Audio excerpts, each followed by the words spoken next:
Welcome, fellow wanderers. Today we're taking a walking tour at Garden of the Gods in Colorado Springs, Colorado. Back in the day, what we now call the Garden of the Gods was originally known as Red Rock Corral by the early European settlers. Way back in August 1859, two surveyors who were helping to establish Colorado City stumbled upon this incredible site. One of them, Melanchthon Beach, thought it would make a perfect spot for a beer garden. His buddy, Rufus Cable, totally blown away by the stunning rock formations, exclaimed, "A beer garden? Nah, this place is like where the gods themselves would hang out. Let's call it the Garden of the Gods." But here's a twist. In 1893, the Colorado Transcript newspaper told a different story. Apparently, Helen Hunt Jackson, an author, was riding by a prospector's cabin, spotted a beautifully kept garden tended by two servants, and she was so taken aback that she said, "This must be the Garden of the Gods."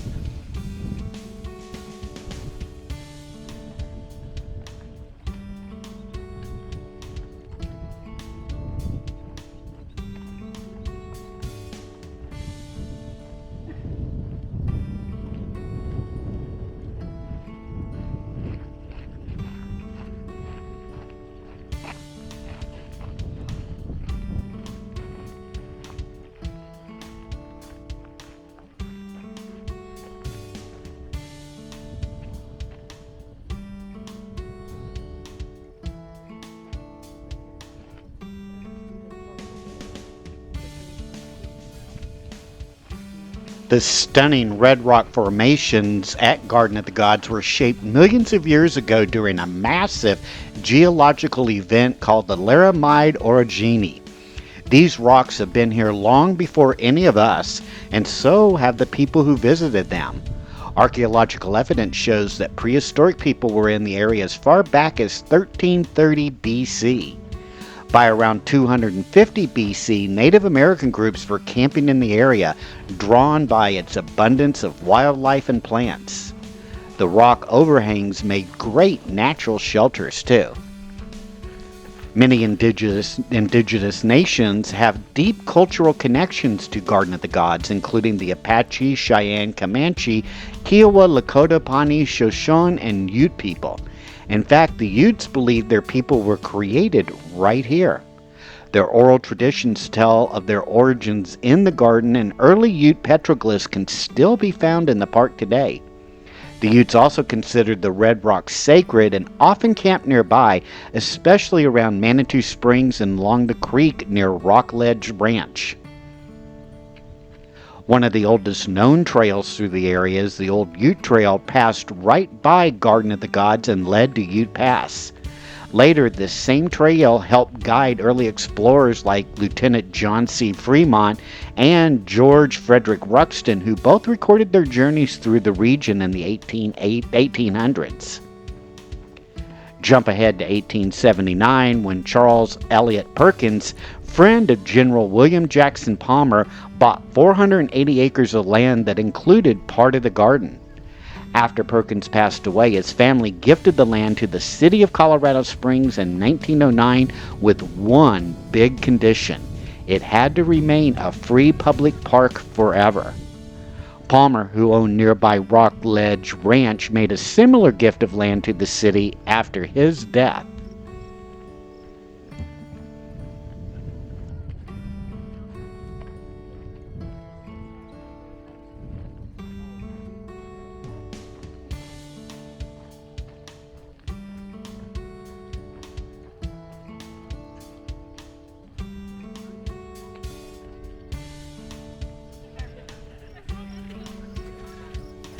The park's dramatic features like Steamboat Rock, Balanced Rock, and the Three Graces are made up of ancient sedimentary rock layers, deep red, pink, and white sandstones, limestone, and conglomerates. These layers were originally laid down, but the uplift of the Rocky Mountains and nearby Pikes Peak literally flipped them on in, forming the fins that we see today. Later, erosion during the Ice Age helped sculpt them into the stunning shapes that define the park. If you know what to look for, the rocks here tell stories of ancient oceans, long-lost mountain ranges, sandy beaches, and even massive sand dunes.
Garden of the Gods isn't just beautiful, it's biologically rich too. Biology professor Richard Biederman once called it the most striking contrast between plains and mountains in North America. In this park, you'll find everything from mule deer and bighorn sheep to foxes and over 130 bird species, including canyon wrens and white-throated swifts. The park is also full of scientific discoveries. In 1878, a dinosaur skull was uncovered here, later identified in 2006 as a brand new species. A new subspecies of honey ant was also discovered in the park in 1879.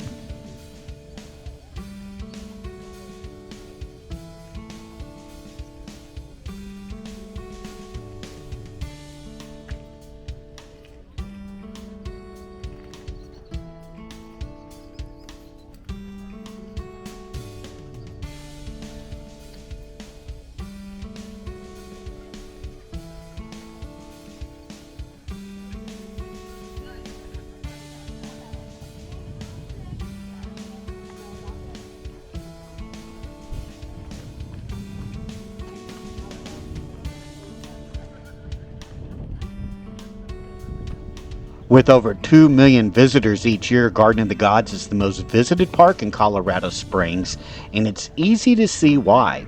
Whether you're into hiking, biking, horseback riding, or just snapping photos of the rocks, there's something here for everyone. The park has 21 miles of trails, including the 1.5-mile Perkins Central Garden Trail that we're walking on today. It's paved, wheelchair accessible, and takes you right into the heart of the park's most iconic formations. Rock climbing is also a big draw here at Garden of the Gods. But climbers must follow strict safety rules and get an annual permit, which you can get through the city's website. Because the rocks can become dangerously slippery, climbing is off limits when they're wet or icy. There are fines for those who ignore the rules, and unfortunately, some have paid the ultimate price by climbing without proper gear or experience.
Who's taking a look? Hey girls, come here. Not a man. Alisa, Lauren, I want you here, please. Alisa and Nora. I want you here now.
I hope you've enjoyed coming along with us on this Wandering Walks of Wonder tour here at Garden of the Gods. Make sure to hit that like and subscribe button, and we will see you on our next Wandering Walks of Wonder tour. Take care now. Bye bye.